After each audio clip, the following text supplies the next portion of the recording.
Howdy, folks. How are you doing? No, this is not a Dynamite Wednesday night live stream, but this is going to be a Frontier Survival Frontier presentation. Today, we're going to talk to you a little bit about some things, and we want you to, you know, enjoy this as much as you can. Hopefully, it will entertain you. But today, we're going to talk about 11 Frontier Survival hacks that are Daniel Boone worthy, or worthy of Daniel Boone. We do appreciate you stopping in. Please, hit that like button if you will. It always helps with the algorithms and the analytics. So do that for me. But we'll go ahead and get started. Daniel Boone is an American icon, an important part of our nation's history. Boone is almost a legend, especially well known for his earlier years as a professional hunter, trapper, and frontiersman. Yet that's not all he did. Daniel Boone fought in the French and Indian War on the side of the British before the Revolution and was a member of the Virginia General Assembly during the Revolutionary War. Along with a handful of others, Boone was a part of opening up Western lands and extending the reach of the United States from sea to shining sea. These were the men's men who others looked up to and sought up to emulate as the epitome of masculinity. They were also the greatest authorities on the wilderness and on survival our country has ever known. Armed with little in the way of survival gear, they lived off the land and prospered, with many of them becoming rich for their efforts. Boone moved a number of times, always seeking to live on the frontier. Born in Pennsylvania, he led the first expedition to cross the Cumberland Gap, establishing Boonesboro, Kentucky. And folks, you see right there, that's why I like Daniel Boone so much, because, he kind of helped found Kentucky. Of course, the Native Americans were here first, but Daniel Boone, helped find this state, this wonderful, gorgeous state that I'm a part of. From there, he moved to what is now West Virginia and finished out his life in Missouri. Through these efforts, he was an active part in helping our nation to become as great as it is today. For a man like Boone, survival wasn't something you practiced for someday. It was something you did every day of your life. Between hunting bears and being hunted by the Indians, he couldn't afford to come up second, not even once. His survival skills were obviously keenly honed, or he wouldn't have made it. That's not to say that Boone had his contemporaries couldn't have made use of some of the survival tools, hacks, and ideas we have today. While they were the best there ever was, there's always room for improvement. And I'm pretty sure that Daniel would have welcomed these improvements. Number one, knowledge trumps gear every time. We're too dependent on our survival gear today, expecting it to keep us alive. Yet Daniel Boone and his contemporaries went into the woods with much less than we would consider an absolute minimum. They didn't depend on their survival gear. They depended on their wits and their knowledge to see them through. When push comes to shove, it's your knowledge, not the latest survival gadget, which will keep you alive. Many of the more esoteric survival techniques, such as starting a fire with friction, aren't intended for use as your primary fire starter, but rather for those times when you don't have a fire starter to use. These emergency methods might be all that we have to rely on. When we have to rely on our wits and what nature has to offer. People get lost in the wilderness all the time, but Daniel Boone never did. That's amazing when you think about it. He didn't have a GPS, detailed maps, or even a compass, but he never lost his way. That's because he always followed the wilderness highway, just as many others traveling west did. We can see this in Boone's own diary, where he talks about how he traveled. Rarely did he talk about traveling through particular mountain passes or even following a particular trail. Rather, he talked about following rivers and streams. Throughout history, rivers and streams around the world have been used as a means of giving directions. Traveling alongside them provides clear directions and a constant supply of water.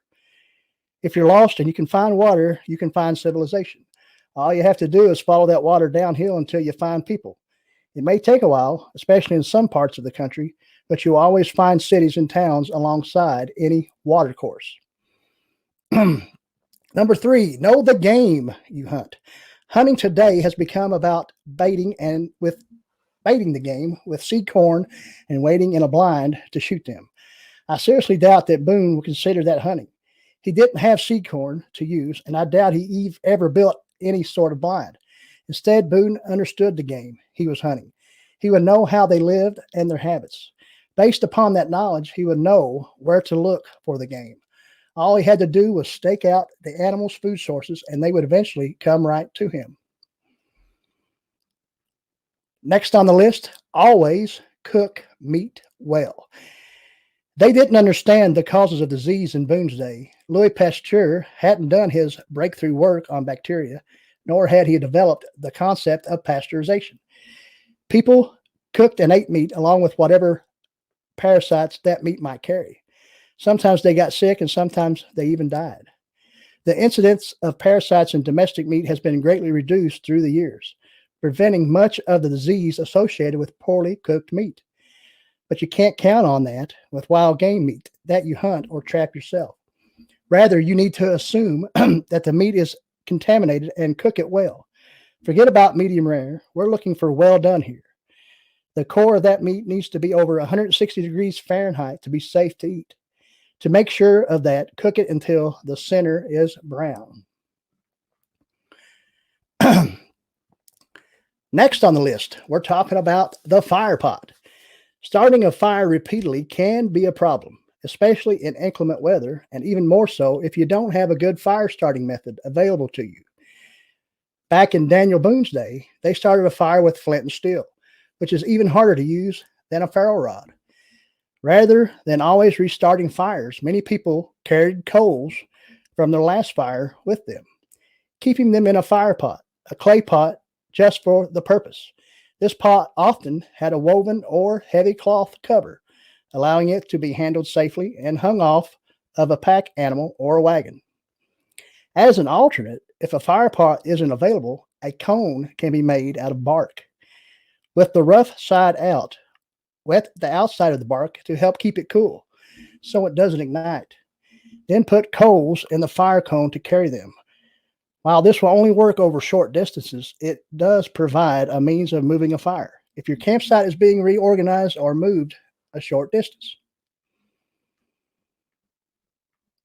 Next, learn to read the animal's actions. Animals will often give us warnings about a variety of different dangers, such as earthquakes, approaching enemies, or forest fires. Knowing the animal's normal actions allows you to see when they are acting different. Many an attack was thwarted in Boone's day by nothing more obvious than the animals getting quiet.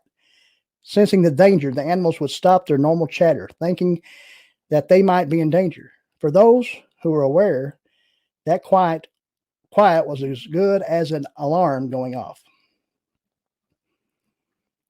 Quality guns need quality marksmen.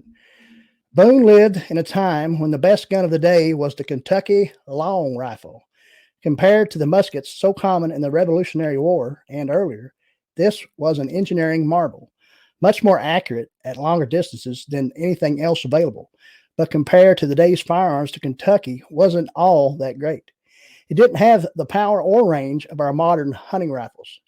Nevertheless, Daniel Boone and other professional hunters typically made one-shot kills of the game they were hunting.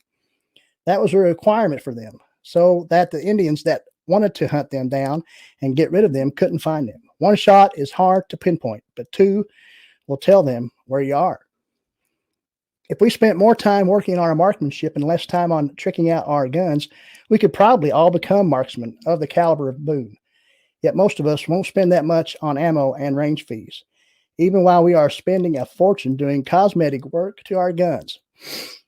And always keep your powder dry. Keeping your powder dry was an absolute essential in Boone's day before the sealed brass cartridge existed. Damp powder, either in the chamber or the pan, would either result in a low-energy shot or prevent the rifle from firing at all. They didn't have shellacked over primers like military ammo does because they didn't have primers. Thankfully, our modern ammo doesn't have this issue. Nevertheless, we should still take care to keep it and our firearms dry so as to prevent problems. Rifles can rust, and moisture can leak into modern cartridges. Thinking otherwise is asking for trouble. And always try to wear clothing that sheds water. The classic fringe on buckskin shirts and pants wasn't there for decoration. Rather, it was put on the clothing to help it shed water. Considering the risk of hypothermia when out in the wilderness, that's as big an issue today as it was for Boone.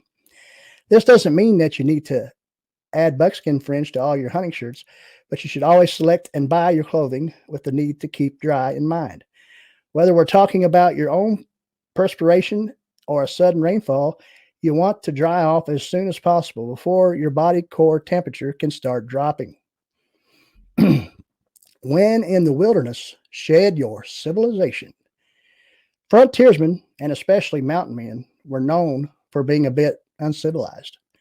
Even though many of them were well-educated men who were no stranger to the finer things in life, but what we call civilization is nothing more than the actions accepted by a particular group of people.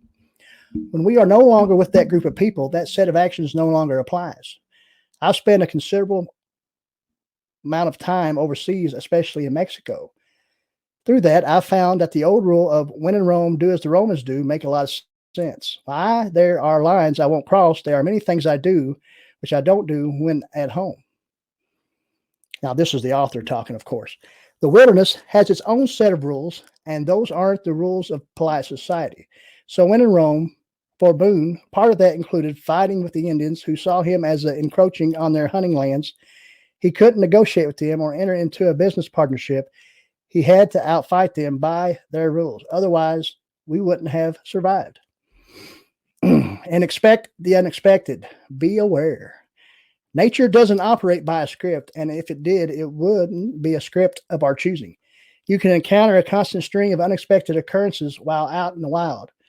Many of those can hurt or even kill you if you're not ready. Being in the wilderness requires constant vigilance. There are dangers all around, as well as simpler things which could make it difficult to survive. Your only protection in many cases is to see these things before they can cause problems. Guys, there you have it. A little presentation there on 10 or 11 frontier survival hacks that are worthy of Daniel Boone. Now, I am from Kentucky, Eastern Kentucky to be exact, and of course, Daniel Boone helped found the state. I mean, the state wasn't in existence until Daniel Boone started his frontier, started exploring. Yeah, you know, some of the frontiersmen did fight Native Americans. Of course, the Native Americans are, you know, the number one American. You know, they were here before anybody. And, you know, I hate that that's happened, but, you know, Daniel Boone still has a place in history. And we wanted to present you with some of the things that he is known for as far as being a great marksman, a great hunter, a great fisherman, and explorer. That being said, we hope you enjoyed this. We hope you'll tune in this Wednesday night for Dynamite Wednesday night. We're titling it God's Country. And with that being said, we want you to always have drive to survive. Thank you very much.